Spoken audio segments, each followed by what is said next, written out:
Ok, perfecto. Buenas noches a todos los asistentes. Espero que se encuentren muy bien, la estén pasando bien este fin de semana. Y pues es grato para nosotros contar hoy con la presencia del doctor Juan Pablo Ova, que nos estará acompañando el día de hoy, contándonos un poco acerca de su experiencia, la experiencia que tuvo en la convalidación de su título. No sé si se enteraron en las noticias todas estas semanas acerca de pues el proceso que estuvo pasando el doctor en estos días. Entonces, pues lo quisimos invitar para hacer conmemoración también a lo que es el Día de la Justicia Social. Entonces, doctor, lo que queremos nosotros lo traemos como especie de un conversatorio tipo preguntas y respuestas para que usted nos dé su respuesta o nos cuente un poco acerca de esa experiencia, ¿vale? Perfecto, muchas gracias. Ok, gracias a usted por aceptar esta invitación y ya pues empezaremos con las preguntas que previamente nos enviaron nuestros compañeros para ver qué tal nos cuenta usted. Un segundo.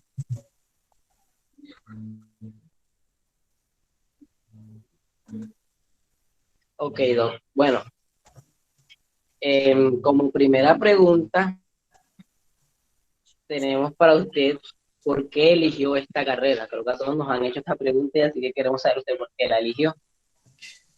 Bueno, pues primero saludarlos a todos, pues a esta plataforma, a este grupo que tienen ustedes de ASEM Uni Núñez y ASEMCOL, y pues Sí, señor. felicitar a esta organización que tienen y pues por todo lo que vienen haciendo desde la Asociación Científica de Estudiantes de Medicina, ¿verdad? Así es el nombre. Así es, así es. Bueno, y felicitarlos por toda esa iniciativa y desearles éxitos en todos los proyectos. Yo empecé la idea de estudiar medicina desde muy pequeño. Yo empecé con la Cruz Roja colombiana como voluntario desde los 11 años en el pueblo donde nací, en Vélez, Santander.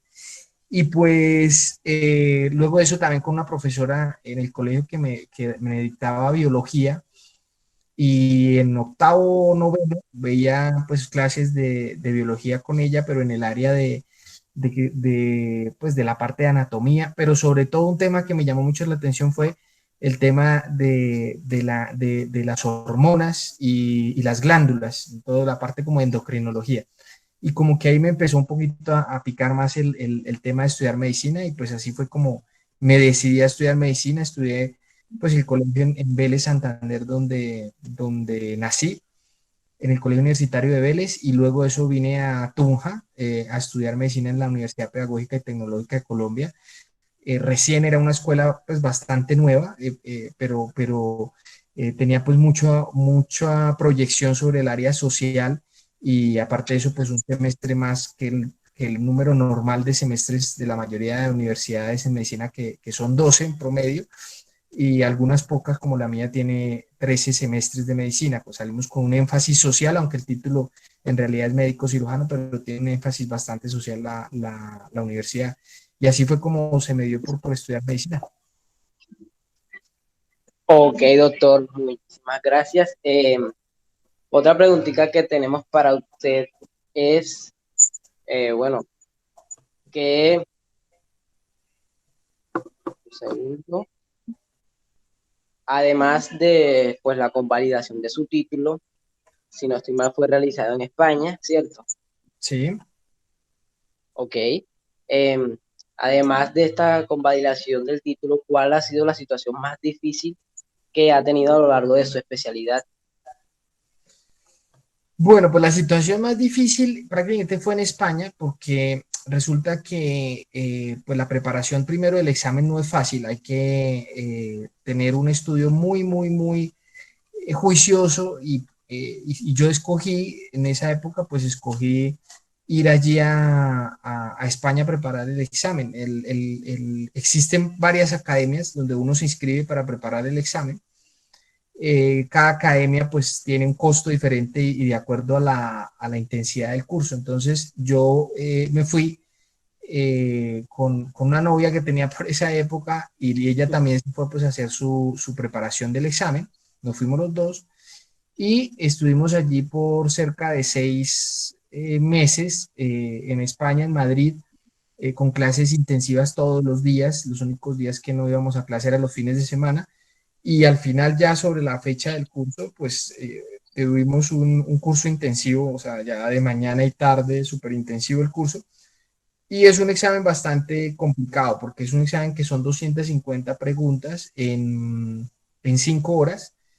Y la verdad, en ese momento el examen es muy estresante porque preguntan de todo.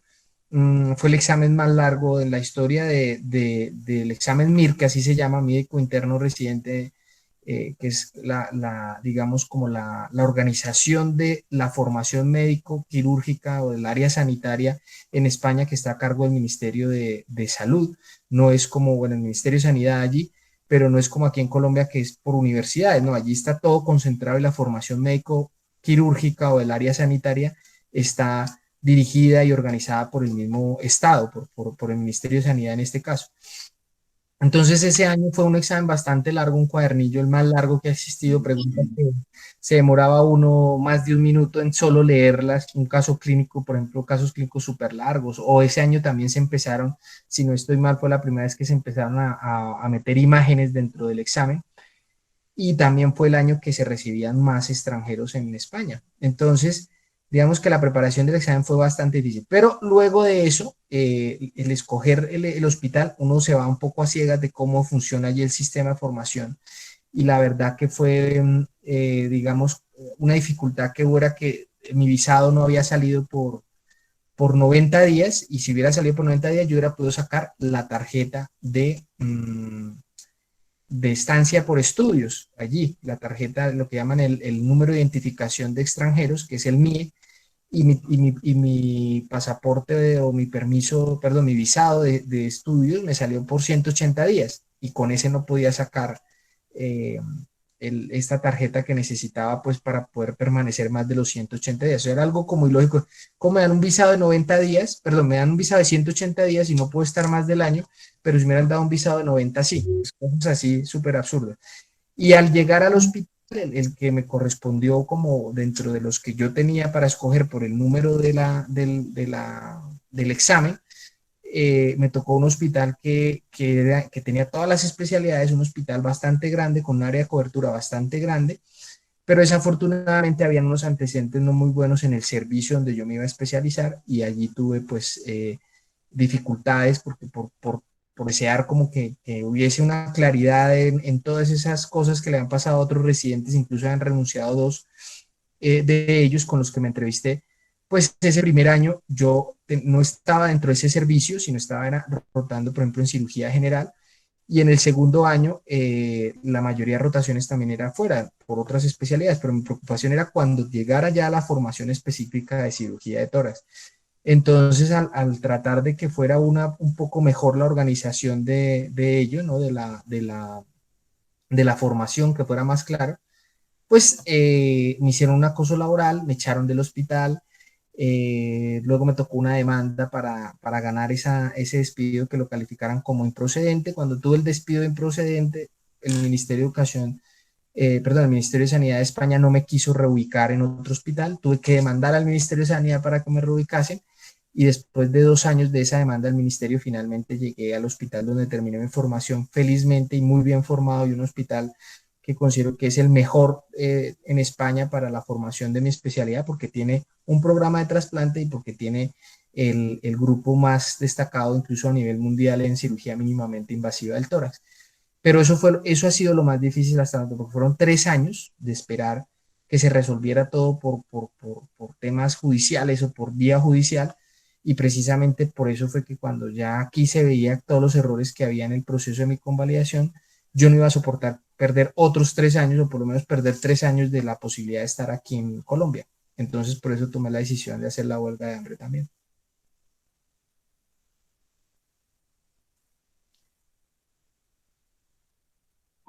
Doc, otra pregunta. ¿Qué Sí. tal la convivencia en España? Cuéntenos un poquito cómo se sintió viviendo allá, qué tal los españoles. Bueno, pues hay de todo, hay de todo. Realmente la primera experiencia fue muy traumático, los primeros 2 años fueron muy traumáticos con el tema pues de lo del hospital. Ellos pensaban que uno llega de otro lado y lo miran. Hay gente que sabe de la calidad de la formación de los médicos en Colombia principalmente y de otros países latinoamericanos, pues hay otros que definitivamente desafortunadamente no conocen lo que es los países latinoamericanos o Colombia. Piensan, algunos son un poco cerrados y piensan cosas que no son sobre nuestro país. Y el que te enfrentes a un hospital, yo ya iba con una formación, o sea, la mayoría de los que estudian allí medicina en España, no la mayoría, todos los que salen formados de medicina en España, de las escuelas de medicina en España, que la formación se enfoca muchísimo a la preparación del examen MIR para poder acceder a las plazas de formación especializada, porque además la ley allí es clara en que los residentes, o perdón, los estudiantes, o mejor, los graduados de medicina, recién graduados, no pueden ejercer la medicina, tienen que entrar directamente a hacer la especialidad.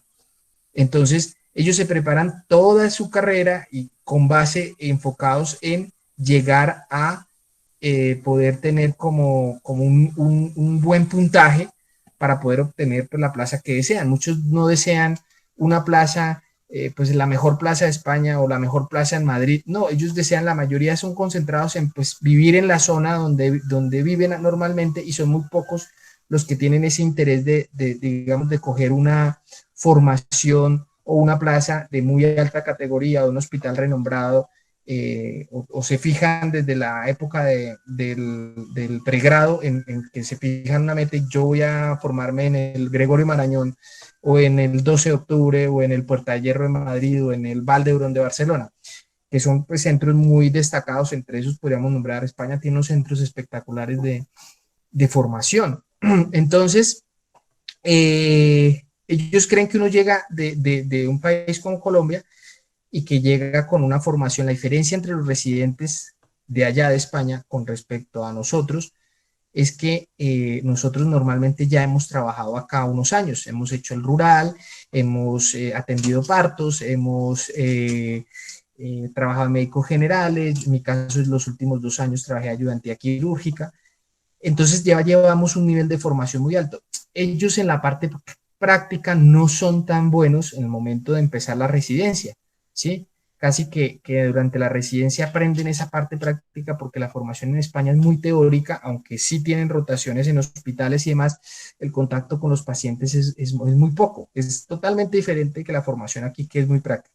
Pero en la residencia sí ya todo se vuelve práctico. Oye, allí la residencia el 80% de lo que se hace es práctico, pero la diferencia de un residente de primer año español con un residente de primer año latinoamericano o colombiano es bastante abismal. Entonces, a veces hay celos porque uno de pronto maneja más cosas, a veces también sucede que uno pues sabe más, o sea, sabe un poquito más del área clínica o inclusive hasta de la misma área donde uno está formándose, algo de cirugía, pues lógicamente yo ya sabía porque había trabajado 2 años en ayudantía quirúrgica y eso a veces les choca un poco. No todos, no todas las personas, no todos los especialistas, no todos los adjuntos, que son como los profes allí de uno, pero sí hay personas que tienen, digamos, como ese recelo.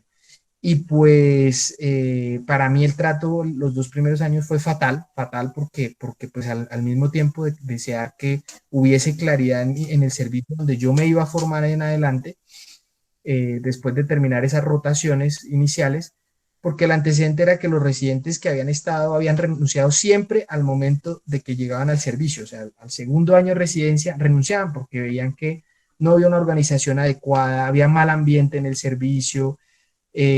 Bueno, yo afortunadamente di con que en esa época recién había empezado un cirujano que había estado en Coruña antes y tenía una formación muy buena y me le pegué a él para ir a operar en la privada y aprender muchas cosas, paralelo a la formación que tenía yo dentro del hospital, ¿no? De cirugía general y estas rotaciones iniciales.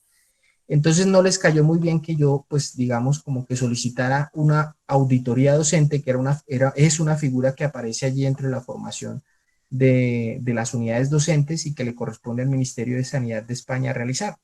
Y pues por eso fue que me cogieron como en la mala en ese hospital.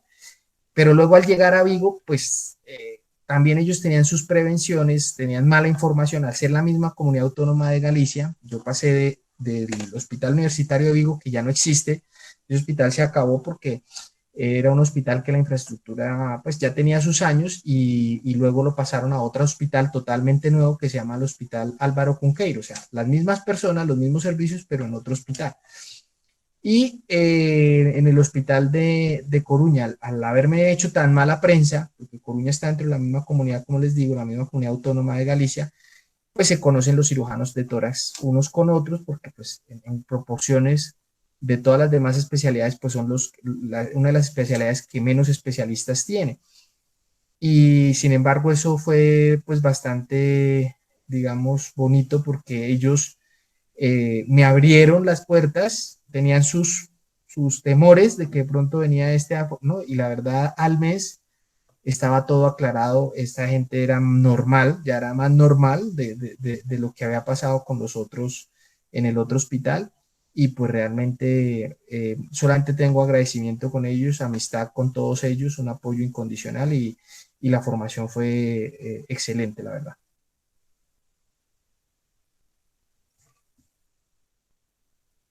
Conociendo entonces todas esas anécdotas que nos ha dicho, ¿qué sensación tuvo usted al momento de llegar acá a Colombia y pues le colocaran tantos inconvenientes para poder convalidar su título que con tanto esfuerzo logró tener allá en España? Pues la verdad yo sabía desde antes que aquí era difícil el tema de la convalidación, o sea, ya sabía uno qué problemas había. Y por ejemplo, yo durante esa época que tuve constancia de verme en un acoso laboral en mi hospital, tener que demandar, perder la demanda de acoso laboral, al segundo año me echaran del hospital en España, y todo ese proceso de 3 años para volver otra vez a retomar la residencia en otro hospital, que me reubicaran y no perder la plaza, porque pues, volver a presentar ese examen no lo coincidía, yo prefería dejar y abandonar España que volver a presentar ese examen tan tremendo.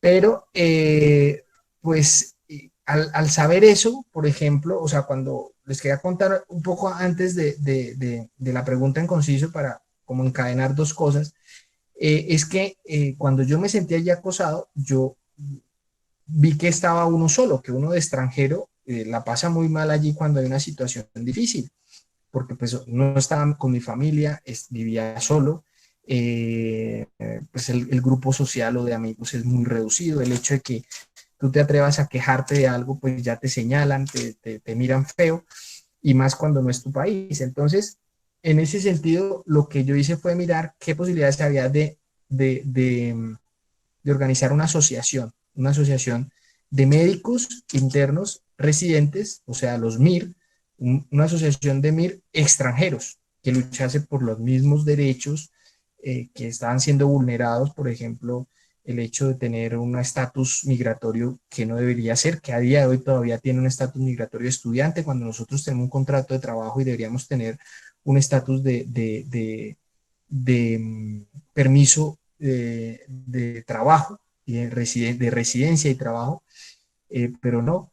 Las prestaciones, casos de acoso laboral, casos de xenofobia, otro tipo de problemas y inconvenientes que se presentaban en diferentes zonas de España. Entonces decidí pues pensar en alguien o tener el apoyo de otras personas que estuvieran sufriendo lo mismo que yo, el acoso laboral, y pues mirar qué otras injusticias se estaban presentando, porque digamos que en España eso es desafortunadamente algo que no digo que lo sufren todos, no se sufren todos los hospitales, pero es algo más de lo común de que o sea, no debería existir acoso laboral, no debería existir ni un solo caso de xenofobia, pero ocurre, lastimosamente ocurre. Entonces fundé la asociación en mayo del 2013, tengo la idea y fundo la Asociación de Médicos Internos Residentes Extranjeros, AMIREX, que la constituimos junto con otros dos colombianos, un argentino y creo que fue una peruana también. Constituimos con 5 personas la asociación y la inscribimos. Entonces, todo esto para contarles que pues finalmente cuando está esa asociación, empezamos a reunir casos como los míos, otras cosas, y bueno, no se dio el crecimiento que queríamos porque también allá el gremio es muy desunido y más de diferentes países, pues eso daba una situación bastante complicada. En el año 2015, cuando yo ya estoy por fuera de la residencia y luchando para volver a retomar la residencia, yo empiezo los trámites con Amirex, sabiendo de casos de compañeros que están empezando el proceso de convalidación en Colombia y ya tenían desde esa época problemas. Entonces, una de las funciones de Amirex era hacer contacto con la Embajada de Colombia en España, que hubiese un acuerdo diplomático para tratar de todos esos problemas que teníamos el colectivo de médicos extracomunitarios, poderlos solucionar, pero también con el objetivo de que desde la Embajada de Colombia en España se hablase con el Ministerio de Educación Nacional de Colombia para tratar de regular el tema de las convalidaciones, o sea, que fuera fácil convalidar el título, que no fuera todo el papeleo de ahora y que simplemente se reconociera, porque además en el 2014 el gobierno nacional de Colombia, la República de Colombia y el Reino de España hicieron un acuerdo de reconocimiento mutuo de títulos. Eso fue agosto del 2014, volviendo como a reafirmar el convenio que hubo de Mar del Plata en años anteriores para un acuerdo bilateral de reconocimiento mutuo de títulos, cosa que no se respeta a día de hoy. Entonces, esos intentos, digamos, fue pensando cuando yo terminara la residencia y pensando en otros compañeros que también fueran a tener ese problema. Y evidentemente, cuando llego aquí a Colombia, en el 20 de noviembre del 2019, inclusive habían perdido todos los papeles de la convalidación en un aeropuerto, se me perdió todo. Llegué aquí sin nada después de una lucha de casi 8 años, 5 años de residencia y 3 años en medio. Llegué sin nada. Bueno, afortunadamente los papeles aparecieron 5 días después y los metí el 27 de noviembre y yo estaba feliz de que toda la documentación estaba completa en regla, pero desafortunadamente pues sucedió todo este tipo de atropellos y de negligencia, errores, trabas, burocracia del ministerio y se dio lo que desafortunadamente yo temía que fuera, era que pudiera tener problemas en la convalidación como muchos otros. No a todos les sucede, yo tengo compañeros que la convalidación les ha ido bien, pero no sabemos por qué extraña razón a unos les funciona y les va bien en la convalidación y a otros nos va mal.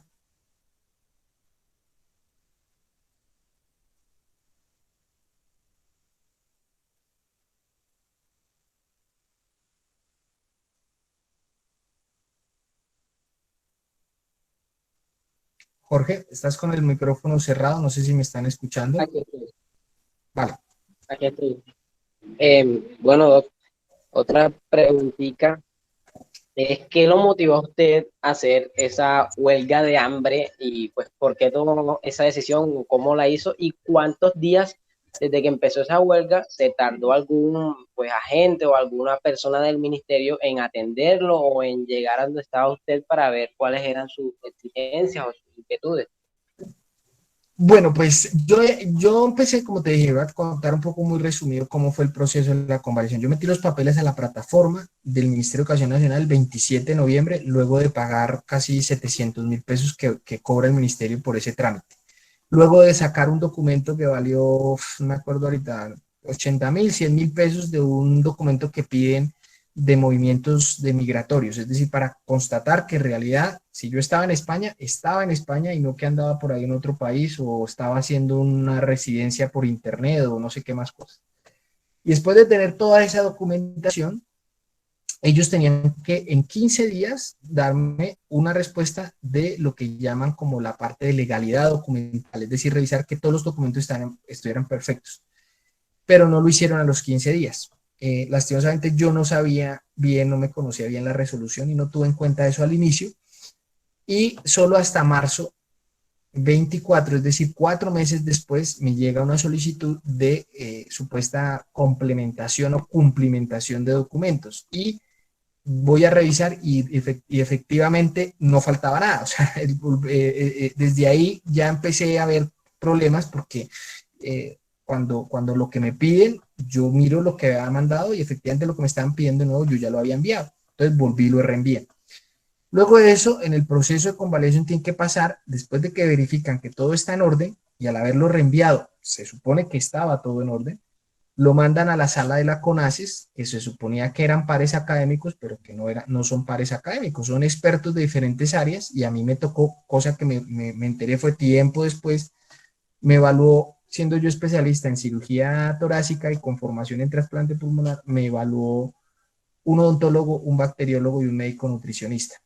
Entonces queda uno como frío, ¿sí? Es como si, pues como le decía yo al ministro, al viceministro de Educación que se reunió conmigo allí un día y le dije, ¿usted qué profesión tiene? Discúlpeme, me dijo economista. Le dije, bueno, pues si usted va a hacer un posgrado en Asia de la economía del aguacate en los países asiáticos o no sé qué cosas, y viene a convalidar el título en Colombia y de pronto le niegan la convalidación y se entera que quien dio el concepto negativo ha sido un cirujano de tórax, ¿usted qué opinaría? ¿Le parecería bien? Me dijo, lógicamente, no, no me parece bien. Dije, entonces, ¿por qué a mí me tiene que parecer bien que el concepto negativo lo tenga que dar un odontólogo, un bacteriólogo y un médico un médico general con maestría en nutrición? Respeto todas las profesiones, pero eso no, o sea, eso no es un par académico, ni son personas que estén aptas, ni yo tampoco estaría apto para dar un concepto académico de sus expedientes. Pero bueno, son de las cosas que suceden allí en el ministerio. Entonces, llega la primera resolución el 10 de junio, me niegan la convalidación, me dicen que me faltan supuestamente 3 cosas, esas 3 cosas están dentro de la documentación, pero yo pues digo, bueno, pues si no les queda claro, por ejemplo, la intensidad horaria, pues bueno, pues al no tener clara la intensidad horaria, pues yo pido un certificado que venga más específico lo que ellos dicen, aunque era cuestión de leer la documentación. Lo pido, a los 15 días me los vuelvo y radico el recurso, o sea, los documentos que pedí con un recurso de reposición que tengo que erradicar y pienso que ya está todo normal y el 2 de octubre, que tenían que pasar solo 60 días, pues yo radiqué el 25, 20, sí, 25 de junio, el 25 de agosto me tenían que contestar. No me contestaron, tuve que meter una tutela para que me contestaran. Le contestan al juez que solo hasta el 30 se reúne la sala de expertos de la CONACES y ahí es cuando pues tengo que esperarme lo que al juez le pareció normal y pasó hasta el 2 de octubre cuando me notifican la segunda resolución. Es decir, de un proceso que era 60 días, se fue aún con tutela, se fue a más de 102, 103 días. Entonces sale la resolución y me niegan la convalidación de nuevo. Y lo peor es que no sé qué es lo que piden. Entonces, al día siguiente hábil, yo hago una solicitud de aclaración para que me digan qué es lo que hace falta. Y esa solicitud no me la contestaron, sino que inmediatamente hacen el último paso de la vía administrativa, que es darme una resolución de apelación. Es decir, ellos, como se presenta una cosa que se llama recurso de reposición en subsidio de apelación, es como si estuviéramos en el mismo documento pidiendo que lo revisen en reposición y luego lo revisen en apelación el jefe directo de la oficina que le corresponde hacer las convalidaciones o revisar los temas de convalidaciones. Es un poco lioso todos los términos, pero termina uno teniendo que aprender cómo es el proceso para poder defenderse. Entonces, el hecho de que hubieran ya sacado la resolución de apelación sin tener en cuenta la solicitud de aclaración, eso ya es una vulneración al debido proceso, ¿sí? Y esa vulneración al debido proceso, aún con demanda, ni siquiera el juez lo reconoció, así, porque el ministerio contestaba cosas tan locas que confundía al ministerio, perdón, al juzgado, le mintieron a los jueces, inclusive le mienten a los jueces y no pasa nada, no pasa nada. Entonces, yo desde octubre ya tenía la idea de hacer la huelga de hambre, pero se enferma mi padre por un tema de un marcapasos que tenía desde hace 3 años y se sobreinfectó, porque hizo una reacción como el cuerpo extraño y bueno, se sobreinfectó y pues mi hermana se tiene que ir a cuidarle en Bucaramanga y yo me tengo que quedar aquí con mi mamá solo, acompañándola. Entonces yo no puedo irme a hacer una huelga de hambre mientras mi papá estuviera enfermo y mi madre estaba sola. Entonces, para resolver todo eso, uno presenta una cosa que se llama recurso de reposición, que es como lo último, ya en extremis, decirle al ministerio, vea, por favor revisen esto y considero que el acto administrativo está mal llevado por esto, esto y esto, esto. Pues ellos no contestaron ese recurso, que tenían que contestarlo el 18, a más tardar el 18 de enero. Yo me fui una semana antes de que se vencieran los términos, porque la razón de hacer una huelga de hambre era que si yo no presionaba una respuesta y una revisión de mi caso, sabiendo que todo estaba bien, ellos me niegan el recurso de reposición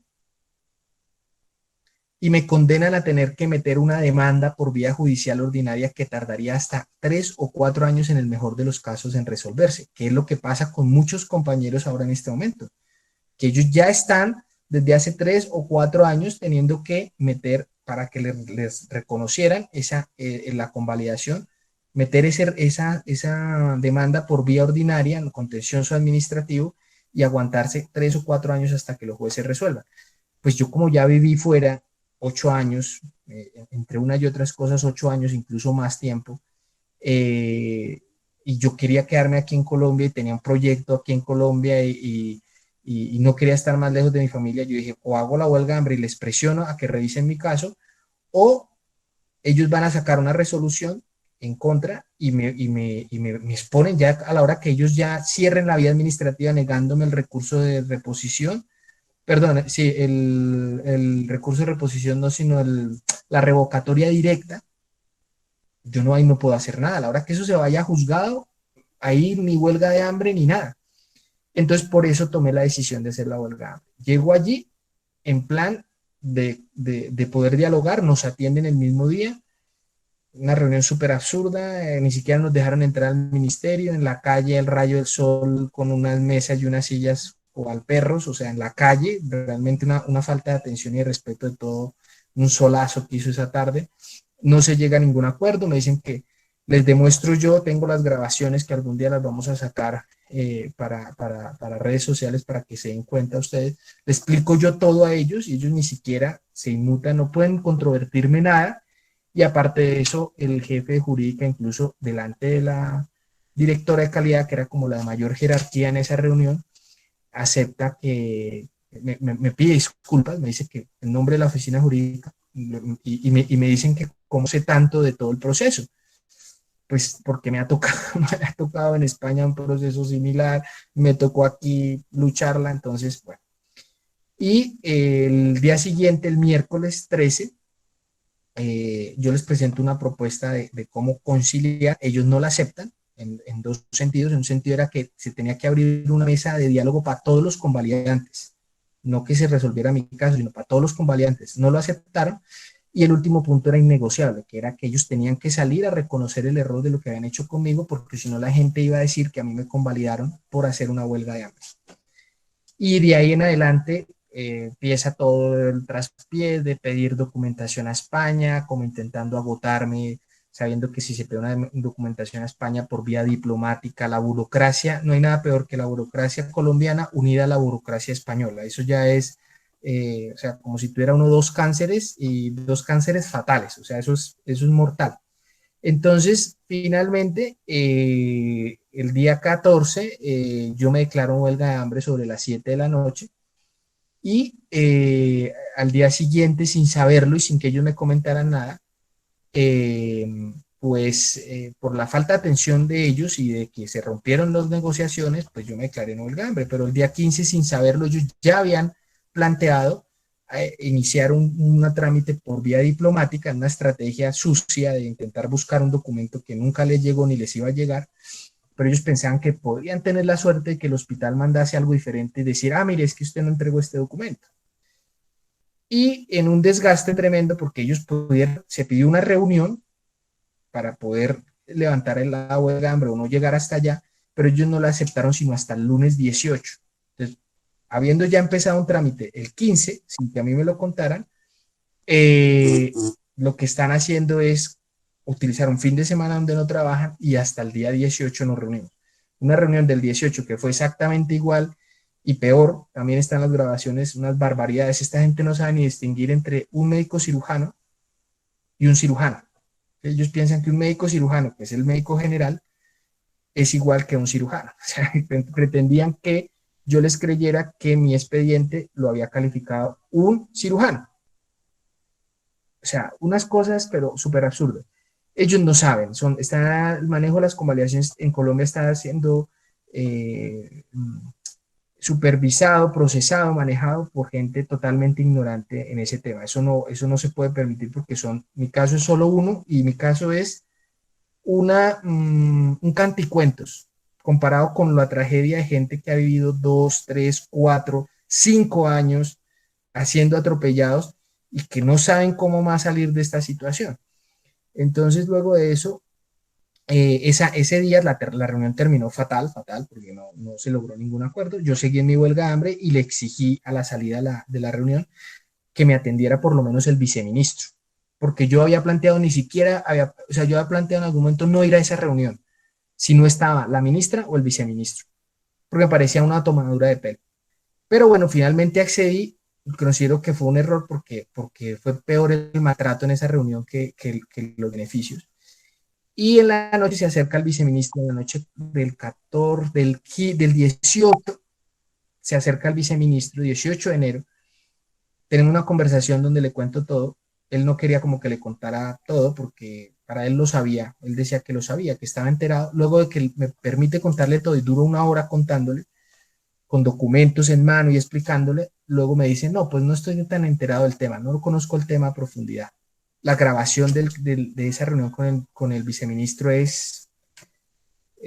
deja en evidencia que es un tipo que patina, que no tiene conocimiento de las cosas. Bueno, es desafortunado que tengamos a nivel del Ministerio de Educación Nacional personas tan perversas, tan faltas de conocimiento, sin ninguna formación en el área que le correspondería y manejando convalidaciones médicas cuando eso le correspondería es al Ministerio de Salud. Se rompe la conversación con el ministro, él sale a defender a sus subalternos, no acepta ningún error y finalmente termina la reunión con él a las 9, sigo yo en huelga de hambre y entre el día 18 de enero al día 5 de febrero que terminé yo la huelga de hambre, nunca más hubo ningún contacto con nadie del ministerio. O sea, fueron cerca de 18 días de huelga de hambre donde no hubo ningún contacto con nadie, ni respuestas de correo electrónico, quisieron hacer una reunión sin mi presencia, un absurdo de una persona que apareció allí de la Defensoría del Pueblo, un tipo también que no tenía nada que hacer ahí, luego otro personero también hablando más de la cuenta, no había, pese a pedirlo, la intervención del defensor del pueblo, nunca se presentó el defensor del pueblo por allí, solamente hasta las últimas 24 horas se delegó a alguien de la Defensoría del Pueblo Nacional que tampoco hizo ni logró nada, y pues el día 20, sí, si no estoy mal, fue el 20, ya tomó la decisión de encadenarme, bloquearle la salida de los vehículos para ejercer presión, y entre el día 20 y el día 22 pasaron, pues, no fue si el día 20 o el día 19, pasaron 55 horas encadenado, donde presioné en el último trayecto con declararme en huelga de hambre absoluta o en lo que se llamaría un ayuno absoluto, o sea, sin líquidos. Ya lleva yo 24 días de protesta, 22 días de huelga de hambre y más de 50 horas encadenado y durmiendo en una silla allí a las afueras del ministerio. Fueron 2 noches donde yo dormí sentado en una silla y bueno, en ese momento la adrenalina, la rabia y tal, no le deja a uno sentir dolor, pero al llegar aquí a casa sentía como si me hubieran apaleado. ¿Mm? Exactamente el día, mentiras, el día 3, yo estoy confundiendo las fechas, el día 3 de febrero, miércoles 3 de febrero, hacia las 11 de la mañana más o menos, decido encadenarme, les bloqueo la salida posterior del ministerio y me encadeno a la salida principal para no permitirle la salida de los vehículos. Mirándolo de forma retrospectiva, la verdad es increíble. O sea, yo vuelvo y cuento la historia y yo salí de mi casa pensando que eso eran 4 días de huelga de hambre y que me solucionaba, pero no, la verdad es que es muy triste y así lo están haciendo con todos los convalidantes no les están dando la cara. Los que han ido ahora a hacer, un compañero de Barranquilla que ha ido a hacer una huelga de hambre, le ha pegado súper duro la altura y bueno, por condiciones personales y demás, y también por la negociación que se pudo establecer y que ya se les está volviendo un escándalo, pues su tiempo allí de huelga de hambre fue mucho menor, 36 horas o 30 horas, no sé exactamente porque no supe al final en qué momento se levantó la huelga de hambre. Pero ellos intentan negociar a la gente a punta de mentiras, la ministra no se ha comunicado, luego aquí en Tunja y en Arcabuco hicimos una protesta con un compañero que me acompañó el primer día, pero él no podía hacer huelga de hambre porque está con secuelas de COVID, un médico internista cardiólogo formado en Rusia, y lo que hicimos fue aprovechar la visita de la ministra el pasado viernes 12 de febrero, y le hicimos un cacerolazo en Arcabuco. Allí tuve agresión por parte de la policía y luego le hicimos un cacerolazo aquí con el presidente de la República que vino, la vicepresidenta y la ministra de Educación, le hicimos un cacerolazo y tuvimos agresión, sobre todo mi compañero que se encadenó a un poste, llegamos hasta la pura entrada del colegio donde nos vieron y demás, pero nadie salió a decirnos nada. Eso no fue noticia en periódicos nacionales, no se vieron, o sea, están los videos todos en Enfoque Social de las agresiones, los pueden ver, compartir, pero no fue noticia de medios nacionales porque la comitiva que acompaña en el área de medios de comunicación que acompaña las visitas del presidente y de la ministra y más, ellos prácticamente los tienen censurados a cubrir cualquier otra cosa que hay alrededor. La protesta fue cubierta por medios locales, algún medio que transmitió en vivo en enlace con Enfoque Social, pero eso ha sido lo último que ha sucedido. Y bueno, y la serie de escándalos que ha sucedido esta semana, una orden de arresto de 3 días y de pago de multa de 3 meses de salario mínimo, o 3 salarios mínimos mensuales vigentes, legales mensuales vigentes, para 2 funcionarios, entre esos la directora de calidad y el jefe de la oficina jurídica, por incumplir la tutela, por desacatar una tutela de un juez de la República en el caso de la convalidación de un compañero. Estamos sometidos en este momento a una situación absurda. Creo que ningún país del mundo se está presentando una situación así con las convalidaciones, un trato y un dejamen a los médicos, aparte de los más de 2.000 o 3.000 profesores que están sufriendo también la falta de convalidación de sus títulos y la falta de atención del Ministerio de Educación. Así es, doctor, estamos viendo pues ya los comentarios y, o sea, no conseguimos, o sea, cómo puede llegar a ser un sistema tan, eh, no sé, o sea, no tengo para describirlo, de que nos obliga a nosotros a hacer ciertas cosas para obtener nuestros logros. Y pues es triste ver cómo ha llegado nuestro país a permitir este tipo de cosas y nosotros pues queremos saber dónde se encuentra esa falla en este sistema o para usted dónde está la falla, si están los que se encuentran encargados de esos cargos son personas que no están capacitadas o si pues por el contrario eh, son, o sea, no están en la potestad de darle a usted pues todo la convalidación y todo eso. Pues queremos saber qué opina usted, dónde se encuentra esa falla en el sistema de convalidaciones y en el sistema de salud en general. Es complicado porque, a ver, una cosa es el Ministerio de Educación y otra cosa es el Ministerio de Salud y toda la parte del sistema de salud. Yo creo que a nivel país se está fallando en todo, pero sobre todo la primera falla es de nosotros mismos, de la empatía que hay, o sea, de la falta de colegaje.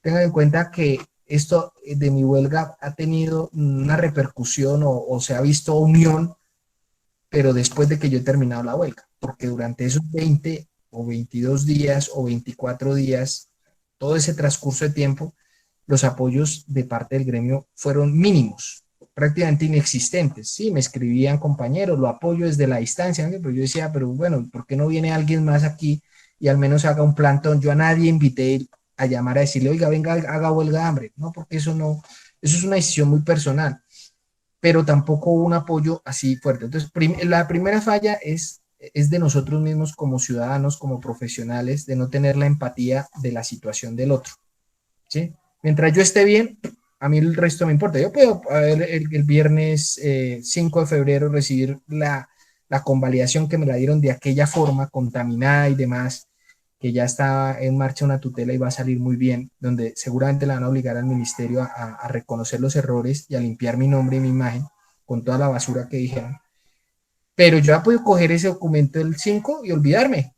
Y me voy de vacaciones a descansar y no quiero saber nada más de esto. Fin. Y de malas, los otros que no vinieron a apoyarme, pues ahora que se las arreglen solos. Pero no, esa no es la razón. Yo digo y les he dicho a todos que si yo hice 22 días de huelga de hambre, 24 días de protesta, 55 horas encadenado, y se logra solamente con ello, se logra mi convalidación, no habrá servido de mucho, porque la convalidación tarde que temprano me la tenían que dar porque era por justicia. Eh, pero finalmente ahora sí viene la organización, ahora viene más gente, o sea, se ha generado conciencia y eso es lo que yo celebro. Mientras haya esos apoyos, pues yo voy a estar apoyando a los que hacen falta por convalidar y tratar de cambiar por lo menos el tema de las convalidaciones. Entonces, los primeros responsables de todo esto somos nosotros mismos. La falta de empatía, la falta de colegaje, la desunión del gremio, eh, todo eso. Y si desde ustedes, que son los futuros profesionales del área de la salud, estudiantes de medicina o del área de la salud en general, si ustedes no se organizan y si ustedes no tienen ese carácter de defender, pero defender no solamente lo que le pase a usted, sino lo que le pasa al compañero, no vamos a lograr nada. Ahora, por parte del gobierno, pues funciona el país como funciona. O sea, sobre eso, qué más les puedo yo contar de que ustedes no sepan? Pues ahí está el tema de las vacunas, ahí está la sinvergüencería de politiquear con las vacunas, ahí está el manejo de la pandemia, que hemos sido de los peores países en el manejo de la pandemia. O sea, ¿qué quieren que les cuente nuevo? El problema lógico es que muchos cargos, si no la mayoría, si no todos, son por amiguismos, cuotas políticas, la mermelada, no sé qué, tal cosa, y entonces termina llegando al Ministerio de Educación. ¿Ustedes saben quién es la ministra? Una economista. ¿Quién es el viceministro? Un economista. ¿Qué carajos tiene que hacer un economista o una economista en el Ministerio de Educación Nacional? Eso no, o sea, eso no tiene un economista que se la lleven para, no sé, planeación nacional, el ministerio de, qué sé yo, otra cosa, pero en el Ministerio de Educación no, no debería ser así. Eh, a nivel de Ministerio de Salud y Sistema de Salud, pues más de lo mismo. El mercantilismo del sistema, la falta de unión. Nosotros como médicos y como profesionales de la salud tenemos una responsabilidad enorme en lo que está pasando. Hemos sido cómplices de un sistema de salud que pese a que ahora hay una nueva ley estatutaria y se está legislando para complementar toda esa ley estatutaria, seguimos en los últimos 30 años ha sido el mismo sistema de salud. Y cuando yo terminé medicina en el año 2006, y recordaba en las clases de los profes y demás, criticar desde la época en que yo empecé a estudiar medicina, pues en el año 2000, sí, en el año 2000, eh, y criticar los profesores, a esa época iban apenas 9 años del sistema, de la reforma del sistema de salud de la ley 100, de la llamada ley 100, y a día de hoy seguimos en la misma ley 100.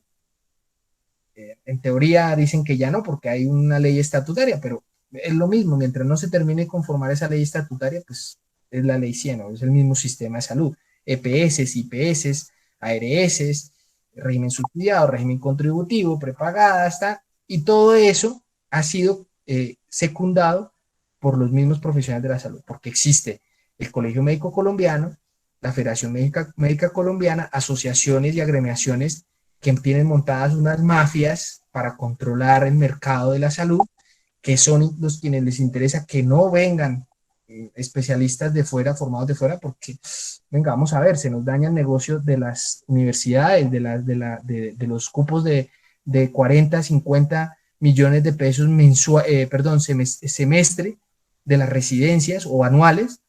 Se les daña el negocio de tener pues un solo especialista de determinadas áreas para una gran población de gente trabajando en 8 o 7 clínicas.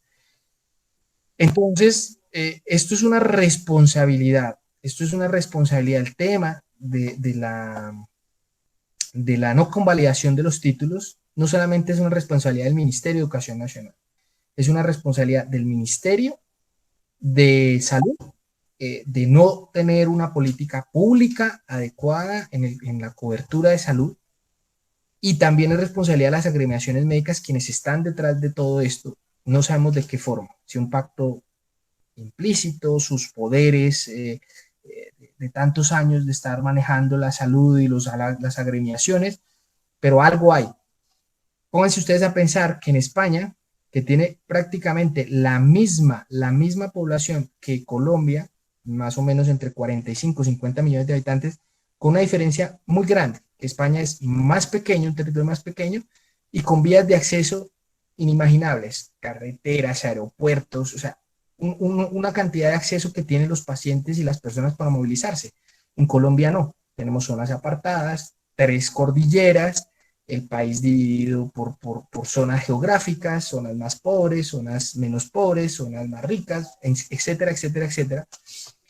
Pero en España al año se abren plazas de formación para especialidades médico-quirúrgicas entre 6.000 y 7.000 plazas al año. La pregunta es cuántas plazas para formación de residentes en medicina para especializaciones médico-quirúrgicas se ofertan en Colombia al año. Yo no he hecho la tarea, esta noche me voy a poner a buscar a ver dónde encuentro información, pero estaría seguro que al año no alcanza a ser ni el 50% de las plazas, y eso siendo optimista, ni el 50% de esas plazas, es decir, no se ofertan ni 3.000 plazas de especialidades, quizás ni siquiera sean 1.000, no sé, me estoy tratando de hacer una aproximación por el número de hospitales y centros que sé que tienen formación de residentes, pero eso es una vergüenza, porque la cobertura en salud en Colombia con especialistas es bastante baja, y aún el número de médicos por millón de habitantes sigue siendo bastante baja. Entonces, aquí hay responsabilidad del Ministerio de Educación Nacional con limitar el acceso, porque sobre todo quien lleva la pérdida de todo esto no somos nosotros que fuimos al exterior a formarnos. Quien lleva la pérdida de todo esto son los pacientes del área remota, rural, el paciente de Villavicencio que no tiene un hematoncólogo le toca ir a Bogotá, el paciente de aquí de Tunja que no tiene un hematoncólogo le toca ir a Bogotá, y eso por nombrar casos sencillos, porque en el área quirúrgica, en el área de otras especialidades que debiera tenerse mayor acceso, no se consigue los especialistas. Entonces, la verdad que es sangrante lo que está pasando, pero quizás esto no va a cambiar si no hay empatía por el otro. Si el Colegio Médico no se sienta, la Federación Médica Colombiana no se siente y recapacitan en lo que está sucediendo con la atención en salud. Si el Ministerio de Educación no dice, nosotros no tenemos ni puñetera idea de esto de medicina, por favor, Ministerio de Salud, encárguese ustedes. Si el Ministerio de Salud no entrega la convalidación de los títulos a la academia, el título de cirugía torácica en España, aquí el equivalente es cirugía de tórax. ¿Quién debe evaluarme? La única escuela de cirugía de tórax que hay en toda Colombia, que es la Universidad del Bosque. Esos son los pares evaluadores que deberían evaluar. Entonces, la situación es muy grave, muy compleja, y mientras no haya pronunciamiento del colectivo, mientras sigamos pensando que el faro que nos ilumina es el Colegio Médico Colombiano y la Federación Médica Colombiana, vamos a seguir en el mismo negocio de la salud, en las mismas mafias, vamos a seguir con el mismo déficit de médicos y nada va a cambiar. Y los más perjudicados van a ser ustedes. El estudiante de medicina de ahorita que no tenga recursos seguramente para formarse en Colombia, o que tenga que pagar aquí en Colombia, no debería haber, o sea, la gente cuando uno cuenta en España o en otros países de que aquí en Colombia hay que pagar, pues el equivalente son 10.000 o 15.000 euros al año o por semestre, la gente en España queda impresionada, porque dice, ¿cómo así? Nosotros somos de los pocos países, si se ponen a revisar ustedes, somos de los pocos países donde las especialidades médico-quirúrgicas, en vez de pagarnos, nos toca pagar. Eso es un absurdo, eso es un negocio, eso es una mafia, lo que está montado ahí. Yo hubiese podido haber hecho, sí, la especialización aquí, me presenté en varias universidades, pero sobre todo en las públicas, porque mi objetivo no era endeudarme, pero como aquí el cuento es, pues bueno, después va a ganar y entonces en los primeros 2 o 3 años, no. Yo presenté a la Universidad Nacional, pasé el examen entre no sé cuántos se presentaron, 700, 500, 300 para cirugía general, 7 cupos de la Universidad Nacional. Quedé en los 21 que nos llamaron a entrevista y en la entrevista primero quedé octavas, no, perdón, quedé de noveno, luego alguien no cogió un cupo, entonces subí a la posición octava, pero habían solo 7 cupos. Y al final a uno la vida le pone donde le debe poner. Yo no me arrepiento, o sea, aquí la formación es muy buena, las universidades son muy buenas, la parte quirúrgica sale muy bien formado, pero lo que yo encontré en España para mi especialidad no lo hubiera encontrado aquí. ¿Por qué? Porque la casuística de cáncer de pulmón es mayor, porque el nivel de tecnología y de avance, y sobre todo en mi hospital, eran las técnicas quirúrgicas pioneras en el mundo en ese momento en que yo me formé, estaban en mi hospital, ¿sí? Ni siquiera en toda España, habían únicamente, para cuando yo empecé, habían 5 centros en España que hacían cirugía mínimamente invasiva del tórax por una cirugía que se llama VATS, ¿sí? Que traduce Video Assisted Thoracic Surgery, por una sola incisión. Cuando antes se hacía, por ejemplo, un cáncer de pulmón, tocaba hacer una toracotomía, que era una incisión de pecho a espalda, con un dolor el paciente impresionante. Pues mi hospital avanzó tanto que cuando yo llegué ya tenían desarrollada una técnica por una incisión de 4 centímetros por videocirugía. Y pocos sitios en el mundo, hasta en los últimos, puedo decir, los últimos 5 o de los últimos 5 a 10 años hacia atrás, sobre todo los últimos 5 años, esa técnica se ha expandido y uno de los centros de referencia a nivel mundial de esa técnica es mi hospital. Y los creadores de esa técnica, el grupo de cirujanos que creó esa técnica y esa habilidad a nivel mundial, son los de mi hospital. Entonces, eso no lo hubiera conseguido. Y la formación en trasplante pulmonar tampoco lo hubiera conseguido aquí en Colombia. No hay centros de formación de trasplante. Hay grupos que están despegando con una muy buena proyección y sobre lo que hay que trabajar mucho para lograr un nivel en trasplante pulmonar. Pero yo vengo formado de un país que tiene la mayor tasa de donación por millón de habitantes, donde hay 7 programas de trasplante pulmonar que en el año suman aproximadamente entre 350 a 400 trasplantes pulmonares, que es el trasplante más difícil de todos los órganos, no por la técnica quirúrgica como tal, que es compleja, sino por todo el tema de inmunosupresión y el manejo del paciente trasplantado y el rechazo y las tasas de supervivencia, que comparados con otros órganos es menor. Entonces todo eso yo no lo hubiera conseguido aquí en Colombia. Entonces, ¿por qué hay psiquiatras, una psiquiatra infantil formada en la Sorbona de París, que le cierran las puertas aquí? Porque hay un hematoncólogo formado en Alemania que le cierran las puertas aquí? Y así podría seguir nombrando especialidades, y hasta el médico de familia, que no lo estoy poniendo en el último eslabón, al contrario, es el primero en el sistema de salud, ¿sí? El médico de familia es la base, el pilar, lo que sería aquí los médicos generales, pero con un conocimiento un poco más profundo en el área de medicina interna. ¿Por qué les tienen que cerrar la puerta? Como si aquí nos sobraran médicos, o como si aquí lo tuviéramos todo. No, no, no. Señores, Colegio Médico Colombiano, Federación Médica Colombiana, no más mafias, más interés en la salud de los colombianos, más interés en que el sistema sea mejor, con mayor cobertura, una cobertura universal, ojalá una cobertura pública, pero no con estas cosas que están pasando, porque estamos atrasados en investigación, estamos atrasados en muchas cosas. La medicina en Colombia es buena, muy buena. ¿Por qué? Porque con poco hacemos mucho. En cambio, en España tienen mucho, pero se exceden ya en los gastos. Por ejemplo, el diagnóstico de una apendicitis se hace con ecografía o se hace con TAC. Nosotros estamos enseñados aquí a la percusión, a los signos de irritación peritoneal, a que si tiene un McMurney, que si tiene un Blomberg, que si tiene pues todos los 40 o 50 signos que pueden existir. Con eso hacemos un diagnóstico de apendicectomía, para hacer de apendicitis, para llevarlo a una apendicectomía, y con un cuadro hemático, no más. No más. No necesitamos más recursos. En España ya se exceden en el TAC, ¿sí? Entonces son comparaciones. Por eso estoy diciendo que, pese a que los sistemas son diferentes, el sistema de salud de España es un sistema de salud envidiado en Europa y está entre los 5 mejores sistemas de salud del mundo. Nosotros tenemos buenos profesionales, buena formación de pregrado, muchísimo mejor. O sea, yo les diría que si alguien piensa irse a estudiar medicina en pregrado a España, no lo haga. Hágalo aquí en Colombia porque la formación aquí en Colombia de pregrado es mucho mejor.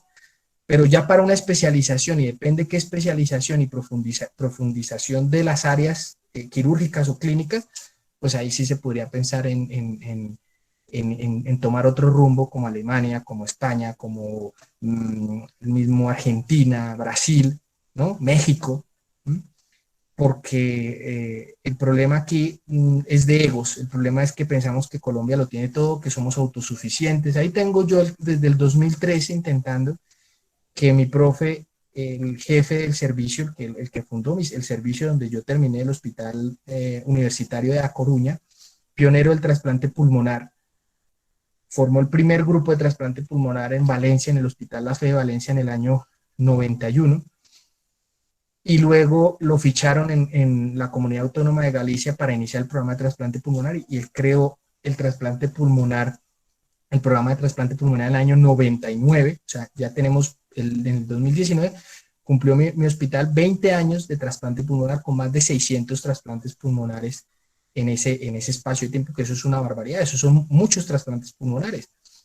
Eh, para que en el 2013, por unas circunstancias especiales de otra historia, ofertara yo, no voy a decir a qué clínica ni a qué hospital, pero uno de los top de Colombia, y decirles, vea, yo estaba haciendo mi residencia, no tenía nada que ver con el hospital de La Coruña, estaba allá en el hospital de Vigo, y llamarles y decirles, mire, tengo esta posibilidad de que el doctor José María Borro Mate vaya a Colombia y monte y les ayude a montar un programa de trasplante pulmonar.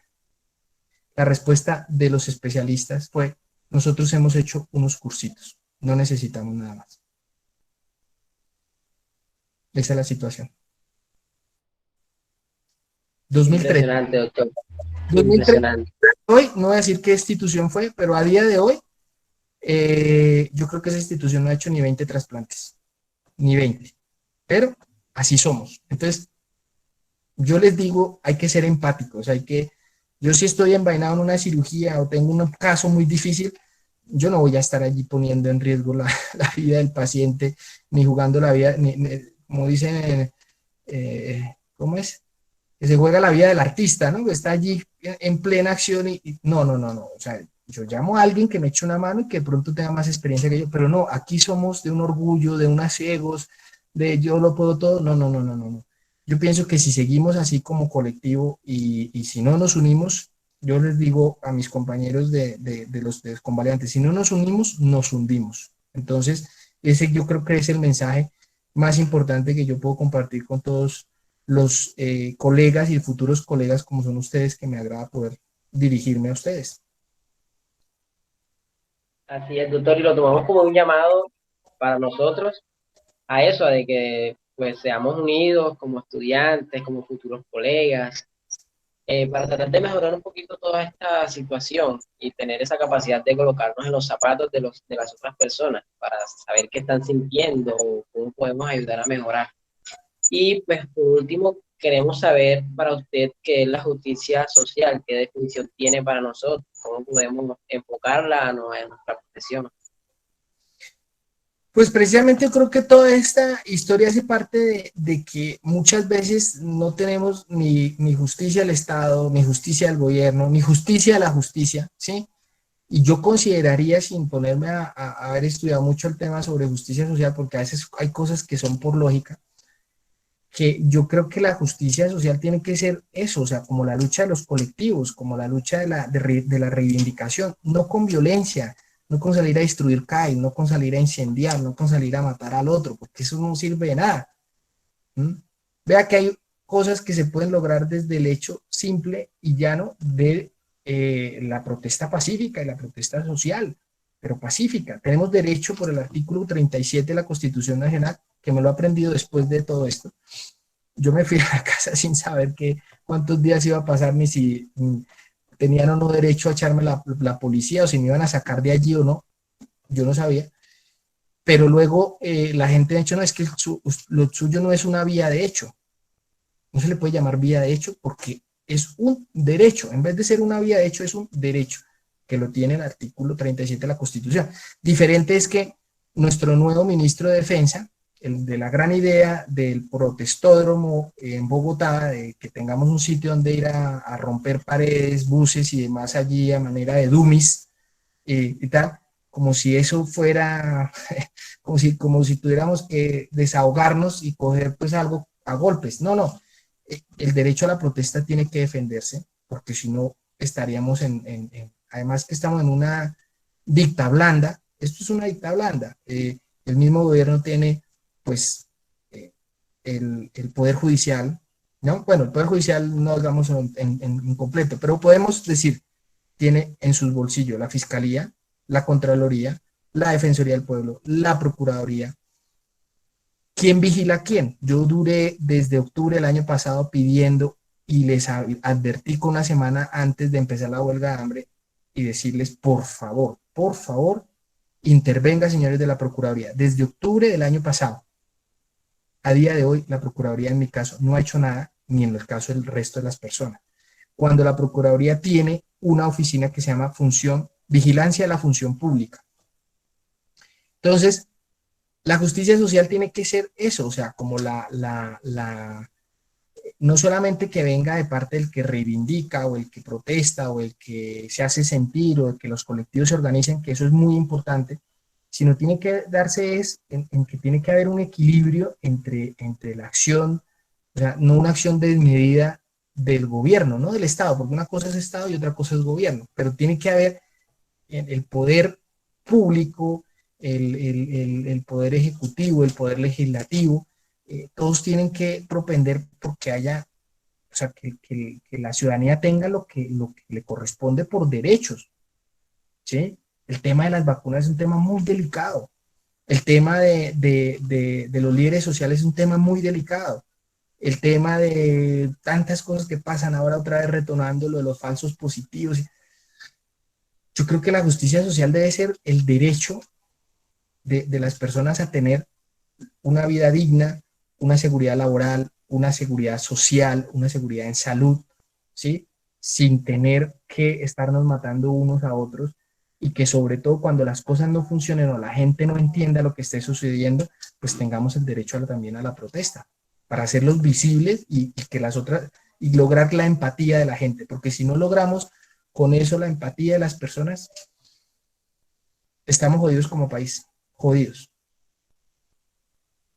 Así es, doctor.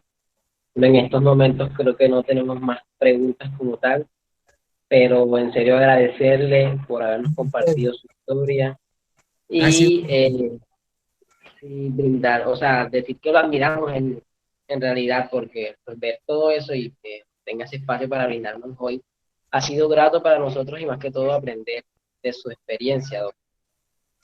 no, para mí es un gusto el poderles compartir. Hay personas y mis profesores tienen más bagaje en muchas cosas y demás, pero digamos que yo les puedo compartir esto porque desde que eso sirva para cambiar y buscar la empatía del uno con el otro, yo digo que pues se ha cumplido una misión, o sea, que esos días de huelga de hambre pues sirvieron para algo.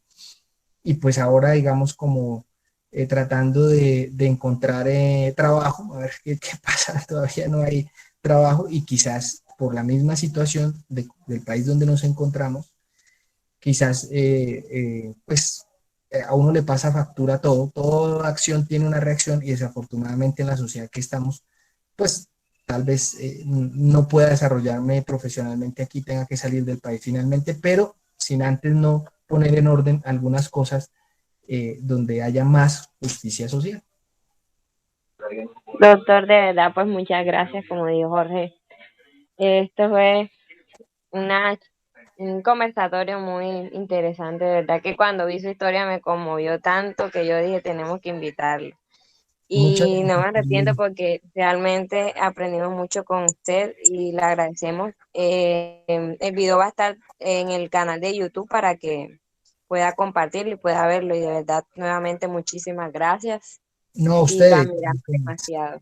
ustedes por el espacio, mi admiración para ustedes que son los que tienen por delante muchas cosas por hacer desde la academia, desde la medicina, desde su rural, desde la atención del paciente que viene acudiendo. Es que nuestra profesión es tan bonita que es una pena que tengamos que pasar por un sistema de salud como el que hay y que tengamos que ser víctimas de un mercantilismo de la profesión. Eso es muy triste y que le esté pasando esto a colegas donde todos los días se encuentra uno de casos más sangrantes y más de mayor maltrato, es muy triste. Entonces, el futuro, chicos, está en ustedes, de que seguramente con el esfuerzo de los que estamos ahora en pleno desarrollo, en pleno inicio pues de desarrollo de nuestras profesiones, pero sobre todo ustedes desde la academia y de lo que les hace falta recorrer para llegar a ejercer o especializarse,